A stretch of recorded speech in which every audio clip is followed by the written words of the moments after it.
Hello and welcome back to the channel. Today I'm playing Drawback chess, where each player is assigned a random drawback, like Cowardly, where if your opponent captures, you must move backwards, or Warlord, where your king has to be off the first 2 ranks. My goal is to win 3 games, but once again I'm trying to play without knowing what my drawback is. I was able to correctly deduce one of them last time, so I'm hoping that I will be able to do something similar again today. Let's get started with game number 1. Alright, game number 1, we get the black pieces against Polish Noob. Which is an absolutely hilarious username. We do get the black pieces, and once again, I don't know what my drawback is, so, we get that f5 square highlighted, specifically pawn from f7 to f5. But I don't have to play there, I don't think. I think I can just go e5. Okay, so it's some sort of drawback that wants me to play now queen to g5 as well, but isn't going to force me to play that, honestly, terrible move. Now it wants me to play bishop to e3 after losing the pawn. This seems familiar. I don't know what this is though. I mean, obviously it wants me to make that move. That's why it's going to highlight it on the board, but it's not forcing me to make that move. So until it forces me to make that move, I think I'm just going to continue playing for this very basic attacking idea. To be fair, white kind of walked into it by taking on e5. They do play g3, and again, the moves that it wants me to play are absolutely horrendous. So it has to be some species of drawback that's like, I mean, maybe like queen takes or queen h3 could be even worse, but this seems pretty objectively bad. So I'd imagine the drawback is something along the lines of you have to make a really terrible move. I just don't know what the requirements are besides that, so I'm going to continue my attack. I mean, usually putting the opponent's king in check in drawback is very conducive to winning because a lot of the drawbacks have something to do with, you can't move your king, or if you move your queen, it has to stay next to the king, or something to that effect. Okay, now it wants me to play b6, so it wants me to hang my queen. It's basically begging me to play terrible moves,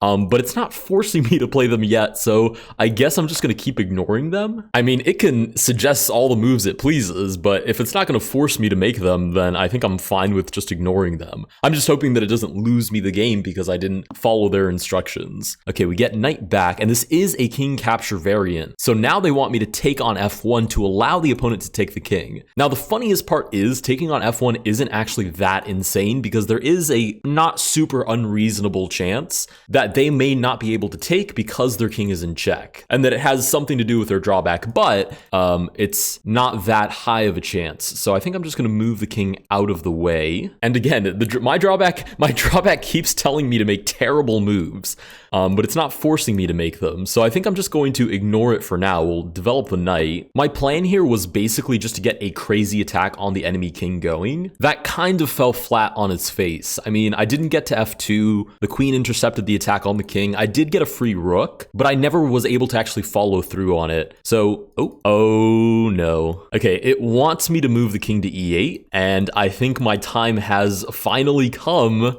where I have to move my king into the line of sight of the queen. It was not letting me make any other move. We'll see if the opponent takes. Oh, the opponent is thinking about it. Oh, they didn't take! Oh, we get bishop to g5, and now it wants me to take the bishop, but now it's letting me make moves again. Okay, holy smokes, I need to move out of the way. That's my first priority, is get out of check. I have 30 seconds exactly on the clock. We do get 2 seconds back. That's why we see the +2. It's gonna let me take the bishop. Okay, so it's on a timer of some kind. I'd imagine that it has to be the case because it's been suggesting these terrible moves, probably so I can make it before that timer runs out, but it's not forcing me to make them right up until that moment. So I'm definitely going to pin the queen to the king, and I've just realized I probably should make an adjustment to my setup so that I can see what move we're on without reading what drawback we're on. But okay, for the time being, I'm not going to know exactly what the interval is. I'm just going to try to beat it. Okay, see, it wants me to make these awful moves, but I'm going to take this queen.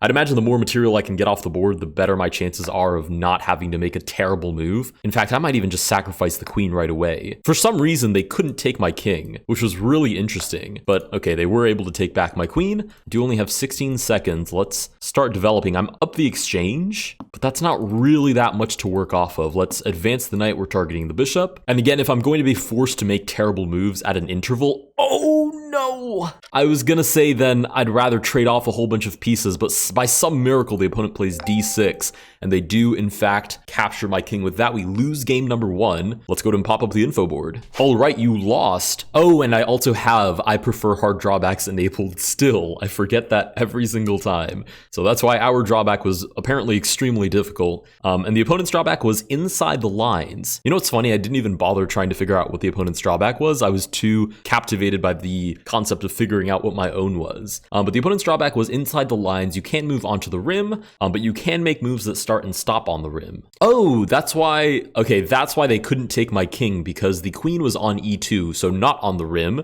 and would have had to move to e8 onto the rim. But the king, which was already on the rim on c1, was able to take back my queen. Okay, what was my drawback? Oh, I've gotten this drawback several times before. I knew that I recognized it. Okay, my drawback was devil on your shoulder. I was right, basically. I just didn't know how many moves it was, and I didn't recognize the actual name of it. But the drawback was a devil is suggesting terrible moves. It did an amazing job of suggesting terrible moves for you to make. If you disobey it 7 turns in a row, you must obey it on the 8th. Yeah, I didn't know what that number was because I can't actually see this without looking at this. I just have them both covered up because you can see they're literally just right next to each other. But okay, I had the idea. Unfortunately, I just wasn't able to execute on it quickly enough. But with that, we lose game number 1. Let's go to move on to game number 2. All right, game number 2, we are entitled to the white pieces against the angry blue elephant. And I've started to style e4 just because it's so much easier to get an attack going. We do get a Sicilian by the opponent, and luckily this time, it doesn't look like we have any funny highlighted squares that I have to worry. Okay, yeah, sure. Because why wouldn't I have funny highlighted squares? Yeah, perfect timing. Okay, so a6 and f7 are highlighted, both attacked by the bishop. I already know what this drawback is. This drawback is if you can make a capture, you must, I'm pretty sure. Because when I played e4, there weren't any captures on the board. They hadn't played a6 yet, so I didn't have to take anything. But now that f7 is available, I do have to take it. I actually have had this drawback several times now, and I refuse to play it passively again. I mean, I'm assuming that's the drawback. I'm genuinely like 99% sure that it has to be the if a capture is available, you must capture a piece, because why else would it force me to take both of those pawns? Normally, the way I play this is very passively, and I try to limit my own pieces' movements until I sort of get an idea of what the opponent's drawback is, but I'm going to be honest, I don't feel like doing that to myself, so I'm going to go straight for the king. I'll go like queen to f3, queen to h5. If I lose all of those pieces on the way to the king, it is what it is, but I'm not going to play passive because usually I end up losing those games anyways. I mean, it makes sense that this one would appear under I prefer hard drawbacks because it is easily one of the most frustrating ones to play against. We do get pawn to g6. I'll throw the knight to, I guess wherever I throw it. If the king doesn't stay on f7, I'm going to end up sacrificing it for a pawn somewhere. So I guess it doesn't really matter where I toss that knight. So let's go knight to g5. I think I'd rather sack it for this pawn than for the d7 pawn, which can sort of help the opponent start developing. So we'll put the king in check right away. They do shuffle the king over. I do have one capturing move on the entire board, and of course they're going to force me to make it. So we do take on h7. I think the next move is to start throwing pawns at the king. It's a pretty good way of opening up the position and sort of unearthing this hidden king without losing a whole bunch of material in that process. The other problem with this drawback is that, in my opinion at least, it's very, very easy for the opponent to figure out what your drawback is. I mean, the pattern, I figured it out literally in 2 moves. Even though I've had this drawback multiple times, I still think it's very recognizable. It would be so funny if I'm explaining all of this and then I check it and it's not that if you can make a capture, you have to, and there was like some subverted option, like if you can give check, you can do that instead. But I'm like almost certain that that's not the case. So, and I've just noticed that because I have this capture on the board, they can always take my rook. So I guess I'd rather give up the knight. I mean, because that just looks absolutely horrendous. I lose a rook and I get skewered against my queen, but now it's the only capture I have on the board. I have to go for it. I can only imagine the opponent left this tension on the board because they want to play exactly that. Yep, that makes perfect sense. I'm not going to wait around to get my king captured, so might as well march the king forward. They do, in fact, take the queen, and we are about as in the nude with my position as I can get. Let's just start throwing pawns in their general direction and hope that they get choked up somehow by their drawback. We get queen to b6, probably trying to get into g1, so we might as well toss a cheeky check against the king. The king does move back. Is there any chance at all that I can get an attack going? Here's the question. I think if there is, it starts with d3 because somehow I need to get more pieces involved. We do get queen to g1, king to e2 to keep the bishop ready to go. We do get queen takes. Is it insane to walk the king forward? Probably. Do I care? Not really. I mean, might as well. I have 3 pieces to work with. I might as well attack with all of them. We get checked again. Here comes the king. We get checked again, king to e5, because absolutely why not? You'd imagine I'm going to be forced to capture that bishop if they don't capture me first. Okay, so this capture isn't forced, but this one is. Oh, is it just pawns? It's probably just pawns. I didn't realize that. Yeah, it's probably just pawns, but it doesn't matter. Too late anyways. The opponent does take my king. With that, we lose game number 2. Let's go to and pop up the info board. All right, game number 2, you lost. Our drawback was very hard and the opponent's was more middle of the road. I should probably do this challenge again and just say that I prefer any drawback. 1, because it makes it more interesting. It'll make it less likely that I recognize a drawback that I have just because it's a really hard drawback. And 2, it'll give me a fair fighting chance. The opponent's drawback was Thunderdome. The middle 16 squares are the Thunderdome. Once one of your pieces enters the Thunderdome, it can't leave unless it's the only piece there. I mean, I guess that explains why the opponent was playing mostly on the outside of the board, but they were such natural moves that it would have been impossible to notice. Okay, what was my drawback? Okay, my drawback was Pac-Man. If you can capture a pawn, you must. Not if you can capture anything in general, you must. Okay, I'm gonna be honest. I think we gave it an honest attempt. I genuinely don't even think that game would have looked that different had I known my drawback. That's genuinely just one of the more difficult drawbacks to play against. But with that, we lose game number 2. Let's go to move on to game number 3. All right, game number 3, we are given the black pieces, again against the angry blue elephant, who starts with d4, so that's going to make a 4-move mate sort of setup a little more difficult. Well, I guess I can sack the e5 pawn right away. I'm happy to see that there are no highlighted squares this time, because that was an absolute pain in the first 2 games. Actually, I will say this about the highlighted squares. It made it easier to deduce the pattern, but by the time you deduced it, you were kind of already suffering at the hands of it, because they tend to be kind of cutthroat, so it was a little bit advantageous in terms of figuring out what the drawback was. It was also an absolute beat down in terms of actually playing with that drawback. We do get pawn to e4. I mean, I can just do the exact same thing. Let's do a classy, original, standard, run-of-the-mill 4-move mate and hope that our drawback does not intervene. We get knight to f3, blocks the mating idea. I could play a little bit classier with like d6, bishop g4 and just try to put more pressure on the position. I could also go chimpanzee on it and go g5, but problem is they can just take. So I can go even more rogue and then play h6 and just start moving pawns to mow the opponent down on the king side, but I don't see a reason to do that. So I'm just going to focus on developing my pieces. I mean, bishop g5 by itself could be a little bit cumbersome, so maybe I should play h6, even if I don't necessarily intend to play g5 and just go bananas on the king side. Okay, wait a minute. But if they castle that way, I'm definitely going bananas on the king side. I will say that about drawback chess, is that if their drawback has anything to do with their king, you are highly incentivized to go bananas and just start throwing pieces at their king side position. Now, I'm just wondering if h6, g5 is actually the appropriate way to do it, because g5, what does that actually lead to? g4 and then g3, and it's a free pawn for the opponent. So I think it makes more sense to go h5 instead, try to push this pawn.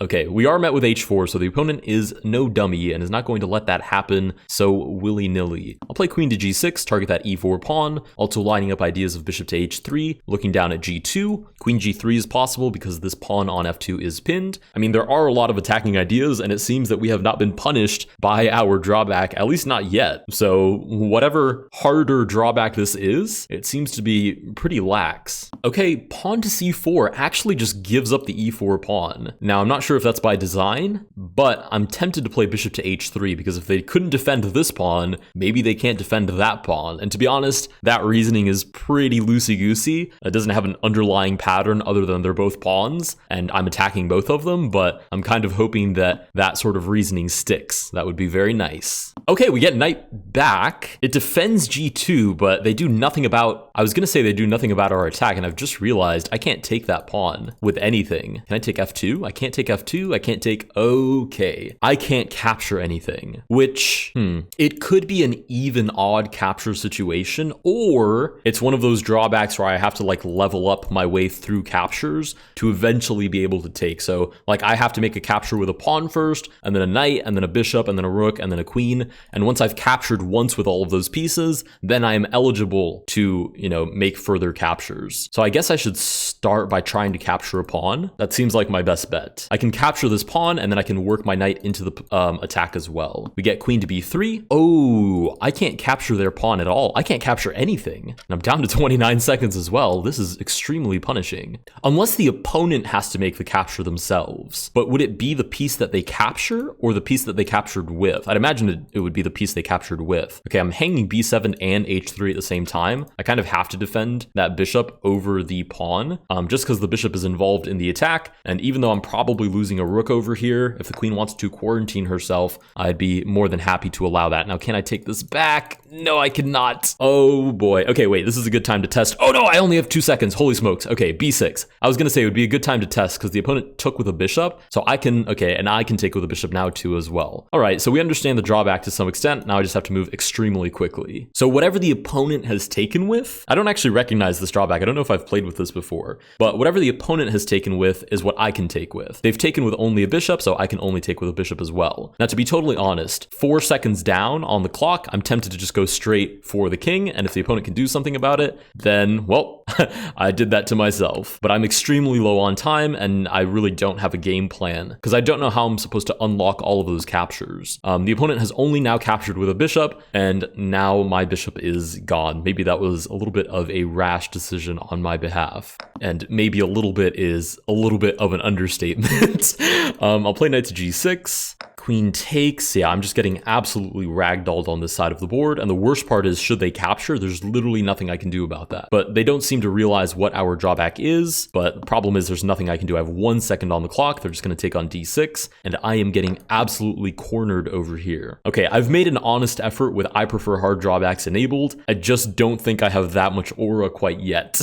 I don't think I'm built that way quite yet. We'll let this attack play out in case by some miracle they like capture with a queen and then somehow I take the king and we all throw our hands up in the air and celebrate, but odds are I'm just getting my king captured 15 different ways on g5. Oh, okay, never mind. I got you baited. I thought they weren't taking because they couldn't, but they were just not playing it quickly. But okay, with that, we lose game number 3, and I think I do have to enable just any drawback. I just don't think I'm built like that. Let's go ahead and pop up the info board. All right, you lost, and of course, my drawback is substantially harder than the opponent's. I mean, I literally signed up for that. I cannot complain at all. The opponent's drawback was conscientious objectors, can't capture with pawns, which, I mean, come on, that's such a lax drawback. That's like the bottom of the barrel in terms of difficulty. And I don't want to make excuses, but I'm making the argument that I should definitely make my drawbacks random, like completely random, instead of substantially harder than the opponent's, if I'm not even going to be able to see them. But let's go ahead and see what my drawback was. Okay, my drawback was monkey C. You can only capture with piece types that your opponent has yeah, that's exactly what we thought it was. So I can only capture with pieces that my opponent has made a capture with, which is very difficult because they went for closing the position right away and then playing very positional chess.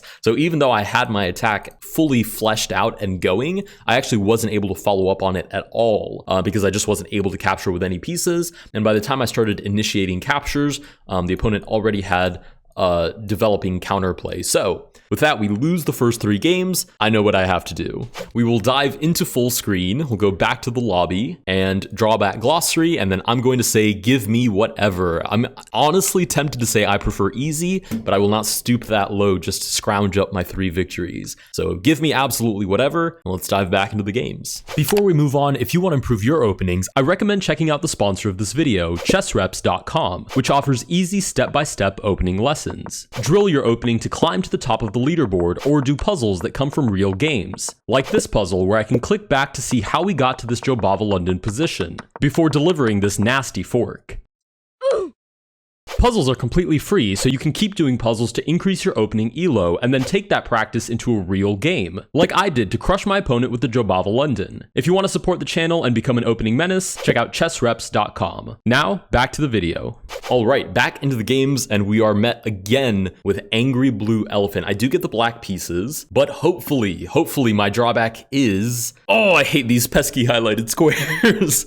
I was gonna say, hopefully my drawback is more reasonable. I'm gonna go e5 again. They seem to like to lean into d5, and they don't seem to like to accept... Okay, alright, sure, just play whatever you want. Okay, why is f4 highlighted? I mean, everything seems to be normal. I feel like a doctor, like, hitting your knee with that little mallet to see if anything's wrong. I'm diagnosing the position, and everything seems completely normal, except for the fact that f4 is highlighted. Now, I don't know if that means that I have to get to f4 by a certain move, if I have to have a piece on f4, you know, on a specific move. I have no idea what that means. It's very terrifying because it's like one ominously highlighted square, and it really makes me just want to go, again, straight for that very basic 4-move mate, even if I have to sack a bishop. Challenging the opponent's position is almost certainly my best way of getting any sort of opportunity to win. I mean, I might even just go like knight h6, knight g4. We get queen d5 by the opponent, very aggressive, probably looking for a similar idea, I'd imagine. I mean, they're hitting the bishop right now, which kind of tempts bishop takes f2, but I'm gonna play it a little more slow and controlled. I mean, my idea is still to attack. Yeah, it seems like I can capture. I don't know what f4 is supposed to represent. Yeah, I can capture completely normally. I'm not restricted in any way, and f4 is just consistently highlighted. So I'd imagine I'm supposed to be afraid of that. I probably should be.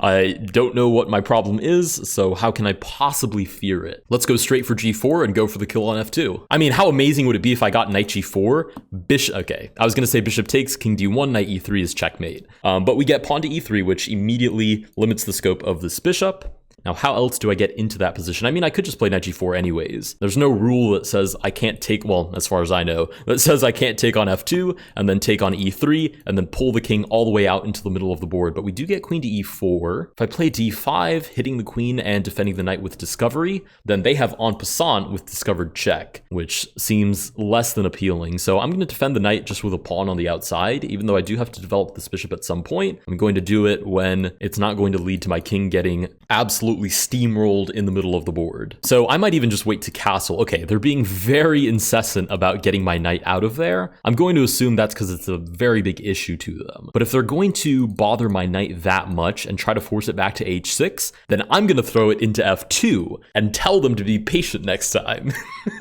I mean, that knight is probably lost, but I think what we get from drawing the king out in exchange for losing that piece is probably going to be worth it. Or at least I'm going to try my very best to justify it. Now, this whole time I've been talking, they haven't been taking. I'm doing a lot of talking and they're not doing a lot of taking. They do move the queen to f4. Why is my knight immortal there? I don't know, but I was right that they were very anxious about getting that knight off of g4. So for some reason, this was an amazing move. I'm just going to take the rook, I think. I might as well be up material for one game. I haven't been up material for any of these games, so I might as well grab a little extra material now. We do get knight to g5. Again, they're doubling down on f7, looking to get that mate. I'm just going to castle and defend with the rook. I'd imagine I should care for some reason that the queen is on f4. Again, it is our only highlighted square. I just don't know why. Like, I'm kind of afraid of the queen moving off of f4 and that leading to a loss. I was kind of surprised to see the queen move to f4 and the game not automatically abandon itself. But the queen has stayed on f4, which my intuition says that's a good thing, and that if she were to move, that might lead to the loss of the game.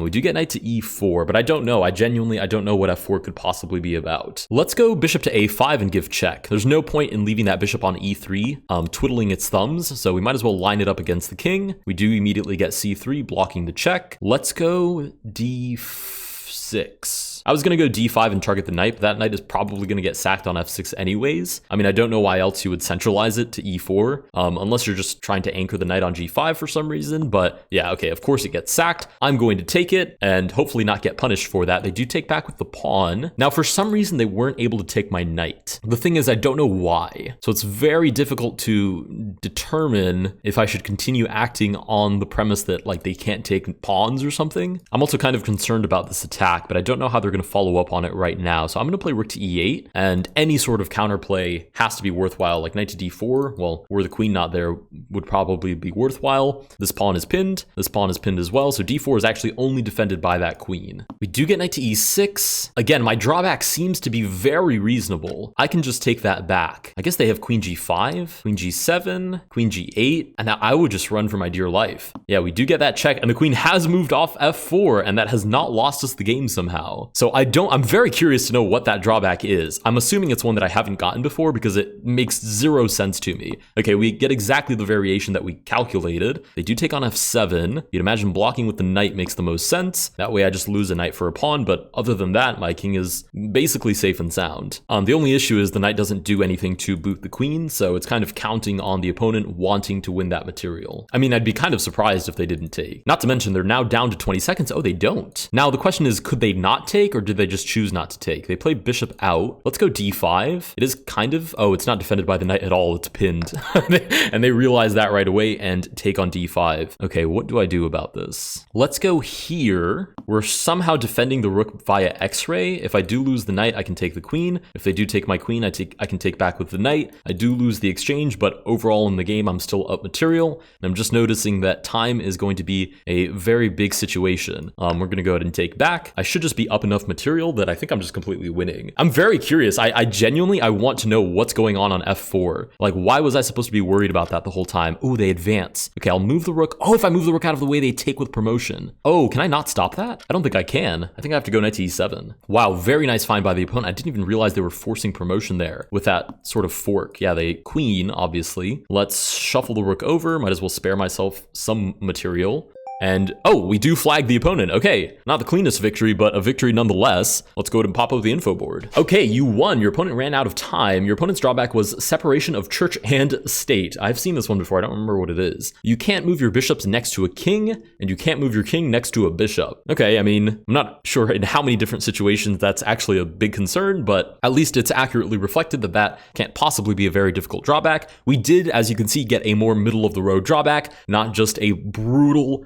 boiling hot red drawback. Let's go ahead and see what my drawback was. The funniest part is I say let's. I need to see what my drawback was. My drawback was comfort zone. If you can move to f4, you must. Wait, was I never able to move to f4? That's so crazy. That entire game, you're telling me I was never able to move to f4?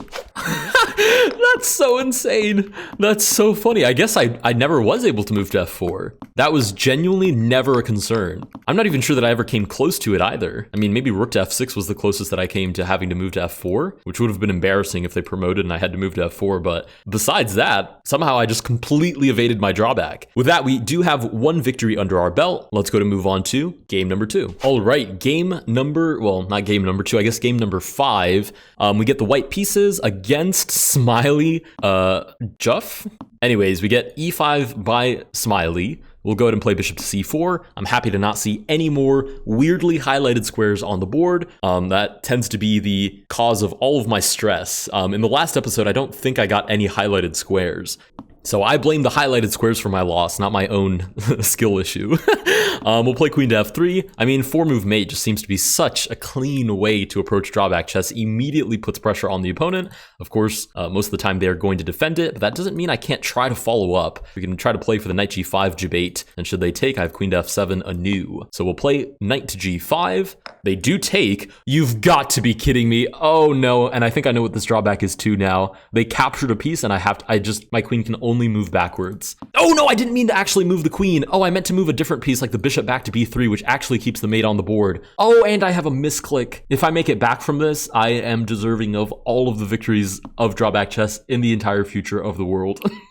We get knight to g6, and now I don't have to move backwards anymore. Yeah, because it's not a capturing move. Okay, yeah, I'm like 99% sure that it's, if you can capture, you have to move. If the opponent captures, you have to move backwards.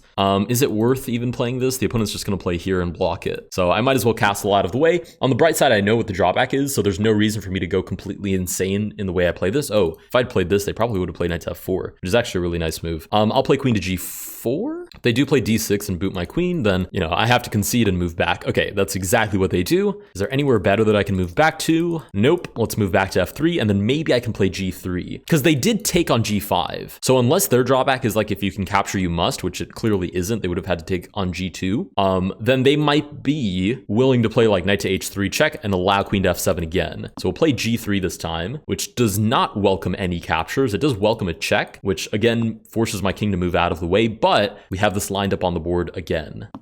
We do get queen to f6 by the opponent, which blocks queen to f7 mate. If I move the queen way too far out, there's knight takes f2, which funny enough would actually force me to move backwards, and I would be in check at the same time. So I guess I should be the one to take right now. And when the opponent takes back and I have to move backwards, I at least can do so with some dignity and without my king under fire. Okay, so we're down material. Wait, what? You lost? Okay, let's pop up the info board. Wait, how did I lose? Okay, I lost. You lost due to your drawback. Your opponent's drawback was comfort zone. If you can move to d4, you must. And look at the difficulty of my drawback. You have to be kidding me. Wait, how did I lose? Okay, so our drawback was cowardly. Oh, that's literally the one in the intro. Actually, that's probably why I recognized it so quickly. When your opponent captures, you must move backwards or lose. Oh, that's how I lost, because I literally don't have any backwards move on the board. You know what? I probably should have seen that coming. I could have played like bishop d3 and had another backwards move on the board. But then again, I could have not mouse flipped my queen, you know? Shoulda, woulda, coulda, didn't, will move on. All right, with that, we have one victory under our belt. Let's go to move on to the next game. All right, we are granted the white pieces, but the opponent has e8 highlighted. Now, my assumption, just based off my experience in drawback chess, is that that means I have to get to e8 on a certain move, by a certain move, something of that nature, which firstly is bad. Obviously, it's a drawback. It's supposed to be bad, but it's literally the king that's highlighted. So I can just go straight for an attack and be completely justified in it. Now, the problem is the opponent is a smart yellow tiger, not a dumb yellow tiger, and immediately blocks that idea. I'll shuffle the queen over and try to insist to get onto f7, but we get queen to e7, immediately defending that attack. We'll follow up with the knight. I'm like, again, I'm pretty sure, I'm not as confident as I've been in other drawbacks, but I'm pretty confident that I have to get to that square by a certain turn, or I just lose the entire game, which means that I am on the clock. So at some point, oh boy, and I've been forked as well. So at some point, I need to get a piece onto e8, which is literally where the king is, so the opponent is going to fight tooth and nail to defend it. But my only options are A, somehow I get to e8 and I just sacrifice and hope that that actually is my drawback, and somehow I can continue playing the game. I guess I would be able to continue playing the game, right? I'd be able to play normally. And it's tough too, because every move I make is like a ticking time bomb. I don't know how close we are to whatever the actual limitation is. I mean, the problem is if it's like on move 12, for example, you have to be on e8, I'm toast, because there's no way I'm going to be able to predict that. But if it's like by move 12, be on e8, then I can do that and then play a normal game of chess thereafter. But I'm more tempted to just go for a normal attack. I mean, there are a couple of different ways I could get to e8. Ooh, I can definitely do so by getting on the diagonal. They play d5. So you'd imagine playing check makes a lot of sense. If they block with the bishop, I just take on b7. Oh, they block with the pawn. Okay, yeah, e8 is looking further and further away by the move. And again, we've made a lot of moves. So what are the odds? Do I think that it's by move 12 or on, okay, 12. If 12 is actually the move, you guys are going to think I'm reading the drawback. But if it's by move 12, then 100% I would rather just put a piece on e8 and then play a normal game of chess, even if I'm down a significant amount of material, in hopes that the opponent's drawback kicks in. If it's on move 12, I would not even think about playing into that. I'm either going to mate them before move 12 or it's going to be game over, and that's just going to be what it's going to be. Okay, I will say they've played very defensively with the king, so a part of me, let's start by defending the queen. A part of me just wants to go for this idea, and if they let me, then there's no reason for me not to. They play e4. I still haven't made an honest, actual decision about what I want to do about e8. I have 50 seconds to decide. I mean, I've set my drawback to give me whatever, so by move 12 would be a lot easier and seems more likely. Also, I think we're past move 12 now, but I'll keep using it as my example. So I don't think on move 12 is extremely likely, just because of the fact that I set my drawback to give me whatever. So I think my plan should be just to get to e8. I'm just going to get to e8. I'm going to play a normal game of chess, and I'm going to hope that the opponent's drawback kicks in before then. Oh, the problem is there's so many moves that we've been making. I'm surprised I haven't lost yet. I'm extremely surprised. Okay, my rook is the only hope that I have of getting to e8, so I do have to block that bishop. Then I have to hope that they take or move the king out of the way or something. No, stop blocking e8.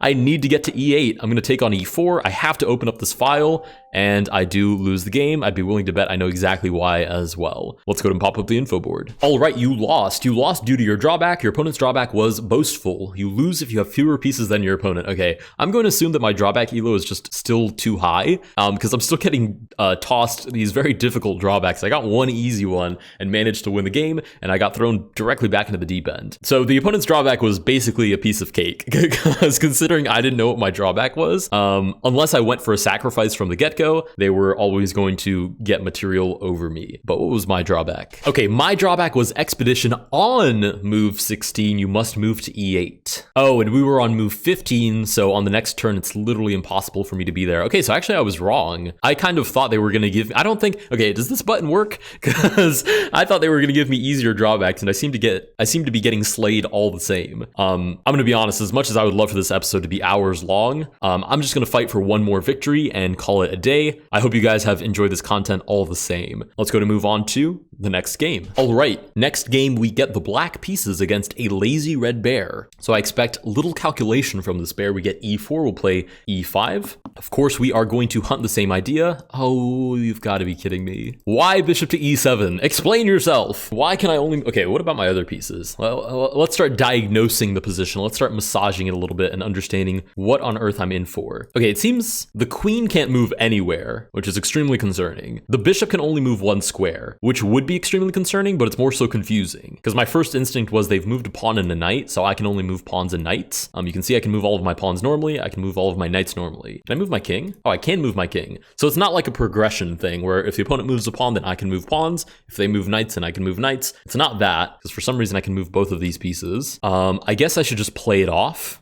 I'm gonna play knight to f6 and hope that somehow this explains itself. Okay, so the opponent has moved a pawn and a knight, and for some reason my queen and my bishop, well actually my bishop can only move one square. My queen can't move at all, which I'm actually very confused about. Okay, I do know that this is 4 knights. I'm not an e4 player or an e5 player by any means, not by any stretch of the imagination, but I do know that this is 4 knights, I'm pretty sure. I mean, there's literally 4 knights. How hard can that be to remember?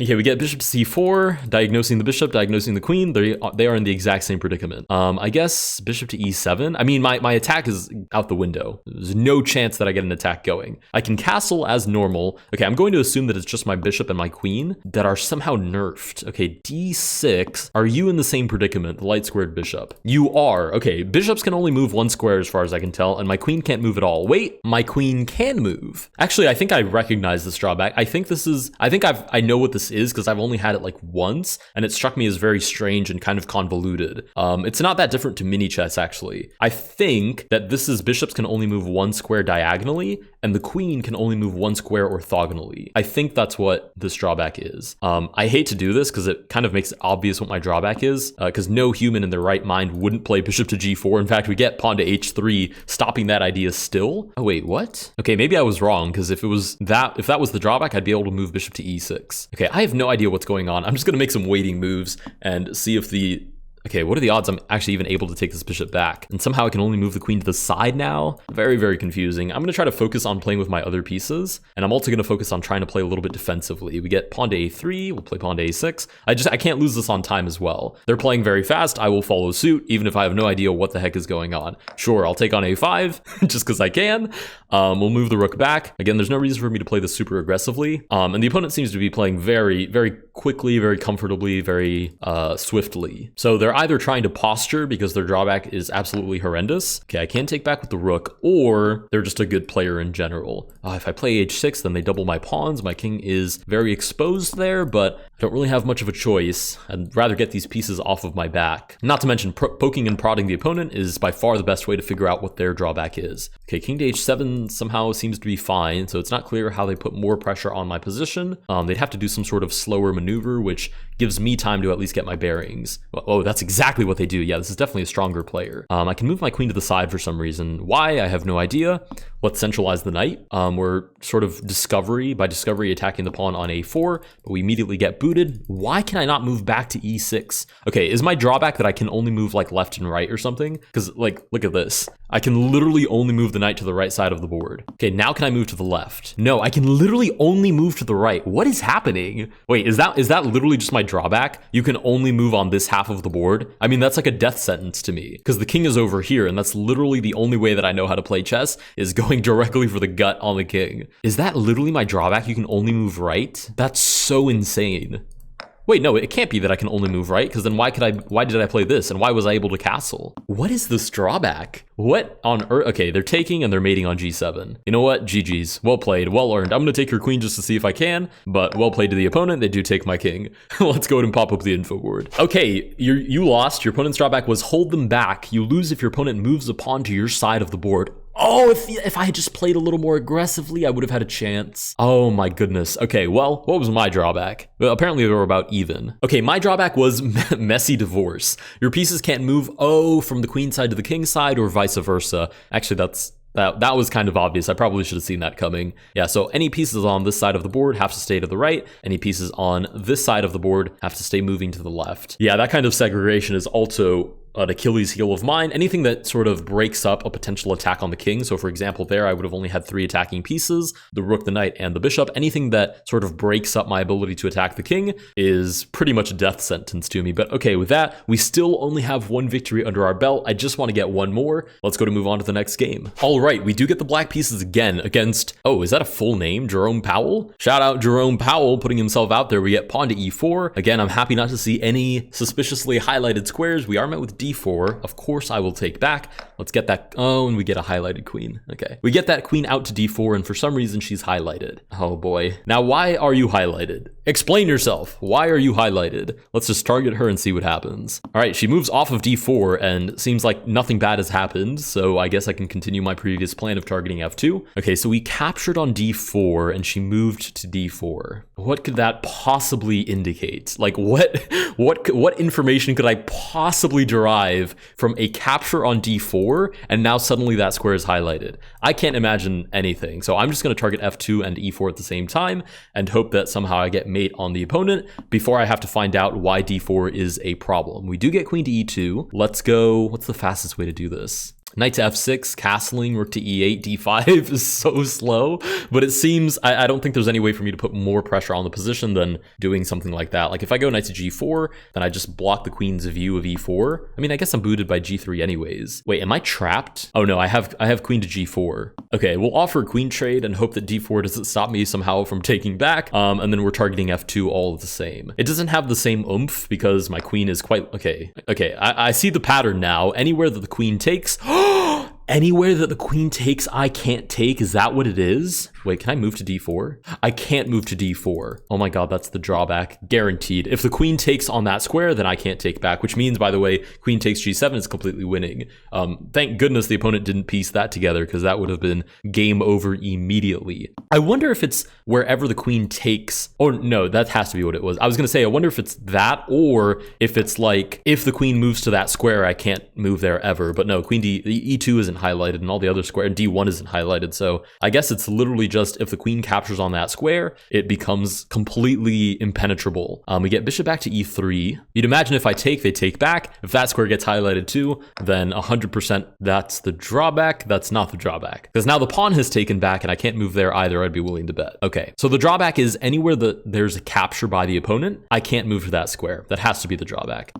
Which as far as creating an attack goes is pretty darn tough. Like, I can't move bishop to g4 now. It starts limiting my squares very heavily, and this is going to become an issue. I mean, d4 I can't move to anyways, so I might as well move the bishop back. Should they take? Oh, should they take? I don't think I can take back. But they don't have a reason to take, right? Their knight is centralized, and they don't. They play pawn to b3, so I'll move out of the way. Wow, trades are like my Achilles heel now. Knight to d2. I mean, I can take d2. I can take c3 as well. I might as well do that. And you'll notice when I take, the square doesn't get highlighted quite yet. I'm also threatening knight to d3, which is kind of nice, but no doubt they will take, and that will be a free knight for the opponent. Oh, I can't take the queen though. Now they will take back, and I won't be able to move to that square. Okay, so I think I've at least understood what the drawback is. I hate it with every fiber of my being, but I have no choice but to thug this out. So we will play pawn to c5, target d4. I can accept that trade, and I will. I think that's my best strategy, is just to accept every trade on the board. Even though it does limit the squares that I can move to, it's more dangerous for me to leave trades on the board that I'm not able to accept, if that makes sense. Let's go bishop to e4. There's no reason for the opponent to think that I can't move to f3, so I might as well posture that idea. We'll play f5, g5, g4, pretend like I have something going for me here. Pawn to h3. It's very difficult to deter me from playing into a kingside attack. So I'm going to take advantage of this pin to push that pawn up to g5. I can't even move to g4, but the opponent doesn't know that. So I'm going to move up to f4. Should they take, I can't take back, but I do have some more open lines now, which is nice. Oh, I can't even push this pawn either though. Ooh, that's pretty terrible. Let's go ahead and move this rook up. I'll either double or shuffle this one to f8, depending on how they decide to capture on g5. You'd imagine they just pushed past.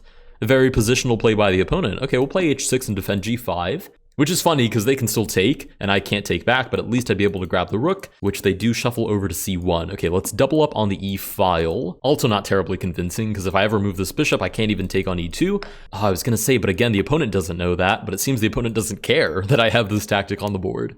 Rook to c6. Yeah, the opponent does not care at all. Like, if this were a normal game, I could take on f5 and then threaten e2, and that attack alone is extremely promising. But I don't have that on the board because this is not a normal game. Let's go king to h7. King to g7 would have walked into that fork, supported by the rook on c6. I mean, not that they can't play this anyways, but at least I don't lose a rook in a forcing sequence there. Bishop comes out to b5. There are discovery ideas targeting e8. We'll play a6. I'd like to remove the bishop. Even though it gives up a pawn, I mean, realistically, I'm so down on material here that, you know, losing by some number of pawns is possibly the least of my concerns. On the bright side, I do understand the drawback. On the downside, I don't really know how to capitalize on it. Okay, they seem to randomly ignore captures, which I'm not really sure what that's about. They play bishop to b5. That is one thing I haven't given any thought, is figuring out what the opponent's drawback might be. The only thing I am focused on, though, is breaking down this pawn structure and somehow getting at the opponent's king. We do get f6. Is that even good for me? I don't think so.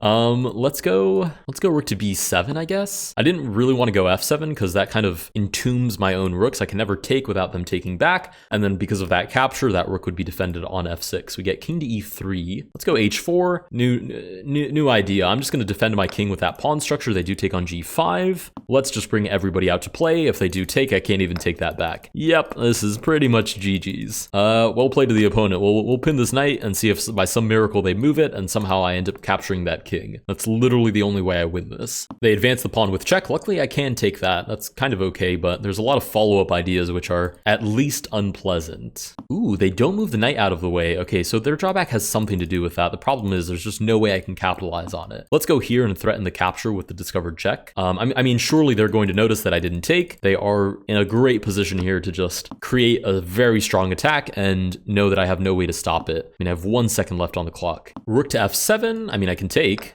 Knight takes back. We'll move the rook out of the way so there isn't this discovery. I mean, I couldn't even take back the knight. I mean, by now the opponent has also probably figured out what my drawback is. I think I'm just going to Hail Mary the situation and go straight for the king. If they can take me, then it is what it is, but I wasn't going to win this any other way.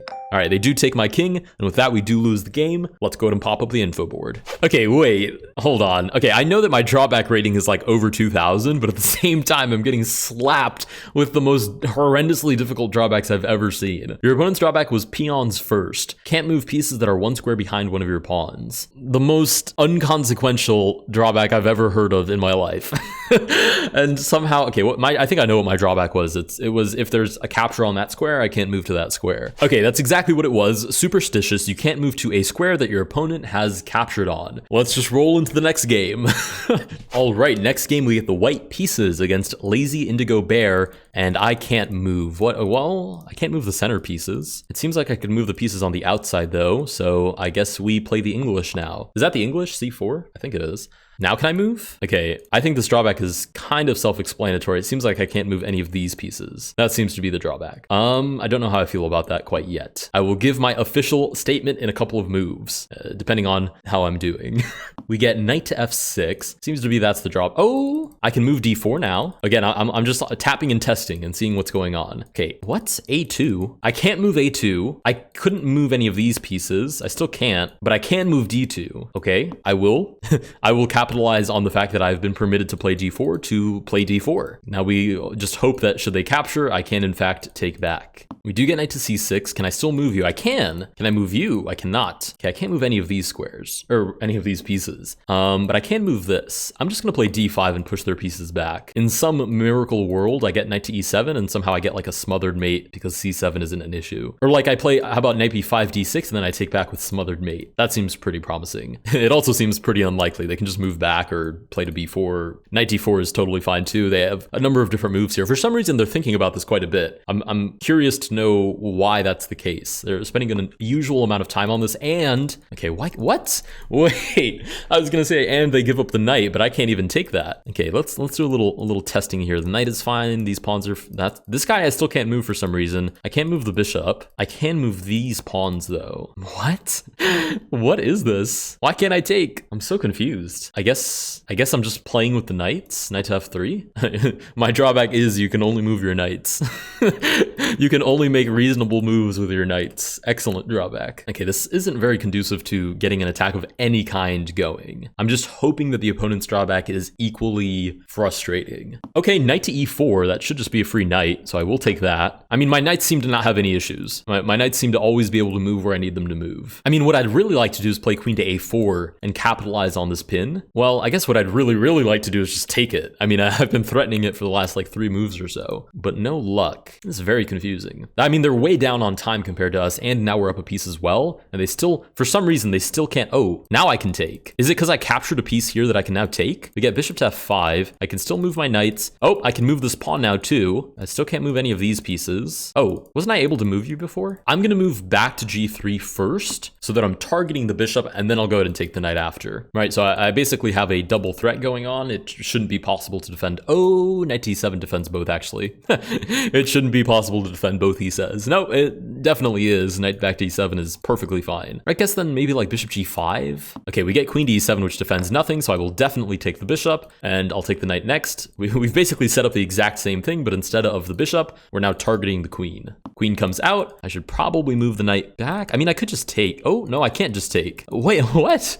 What am I missing? Is it just the capture? Is it, wait, it could be the capture because I captured on e4 and then I was able to move this pawn. And I don't get any information from capturing on f5 because when I captured on f5, it was with a knight. And again, the knights for some reason seem to be totally fine. The opponent is somehow lower on time than we are. Okay, I can definitely take there, and I'd imagine that's of value. Don't really want their knight to be centralized for no reason. And they are now once again taking their time thinking about whether or not they want to take back. So I'd imagine that means they can't. Yeah, we get pawn to c5, en passant. Oh, en passant is available. Or should I just move my knight out of the way? I could also play queen. Okay, no, I can't play queen to a4 check. Of course I can't. That's asking for way too much. We'll move the knight back first. I don't think en passant is that much of a priority. I know Anarchy Chess is melting away as I say those words. Everybody in that subreddit is turning over in their graves. But I do think that my knight is more important because I think I actually have a chance of winning this, even if it's just on time. They're down now under 15 seconds. Yes, under 15 seconds. Again, they do get 2 seconds back for every move that they make, but they're taking an enormous amount of time for each one. And somehow I've been able to fend off everything with just my 2 knights. Queen shuffles over and I can't take. That is pretty frustrating.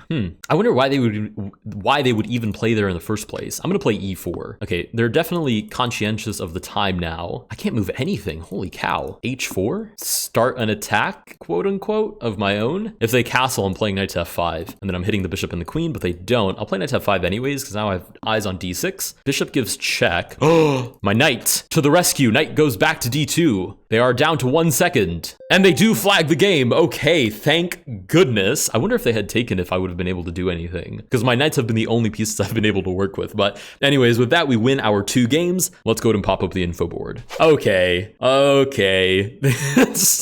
Give me whatever gives me the most unreasonable drawback. Okay, actually, our opponent got our drawback that we got earlier, superstitious. You can't move to a square that your opponent has captured on. I'm gonna be honest, I didn't even see that come into play at all. I'm just curious what my drawback is, to be honest. Okay, my drawback was noble steed. Your non-knight pieces can only move if they're adjacent to one of... Oh, actually, that makes so much sense. That explains A2, I think, specifically. Yeah, I moved my knight away, so it's not adjacent to A2 anymore, but it is adjacent to B2. I don't know why that stood out to me so much, but that was like mostly what I was trying to figure out the whole time. I think it's because like normally you see things happen in bulk, like you can't move to the side of the board, or you can't move your knights, for example. Like there's usually a clear, bulky sort of pattern. And this one is the same. I just wasn't able... Wait, what? Hello? Wait, is that a bug? Or is that actually who I was playing against? Anyways, with that, we do win both of our games. Thank you guys so much for watching, and I will see you guys in the next one.